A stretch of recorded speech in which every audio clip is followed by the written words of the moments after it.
விரும்புகிறவன்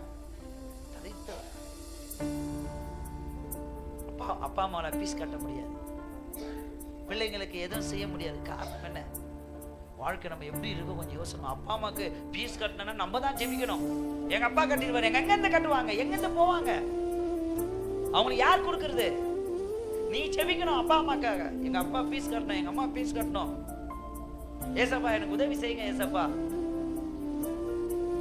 கடன்காரன் எங்க வாசல்ல வந்து நிக்கிறாங்க, எங்க வீட்டுல வந்து கேட்கறாங்க, அப்படி நம்ம ஏன் அதை நினைக்க மாட்டோம்? அதை போய் ஃபீலிங்ஸே நமக்கு இல்லை. ஆண்டோடைய பிள்ளைங்க வர வர விருத்தி அடைங்க, வர போய் உயர்ந்த இடத்துக்கு போனோம். நம்ம மேன்மையான காரியங்களை கர்த்தர் விரும்புகிறாரு. உனக்கு ஆண்டவர் செவி கொடுக்கணும்னா ஆபிரகாமை போல எப்போது நீ ஆண்டவர். ஆபிரகாம் ஜெபிக்கிறாரு, ஜெபத்தை கேட்கிறாரு. ஜெபத்தை கேட்ட உடனே அவருக்கு என்ன வருது? பதில் வருது.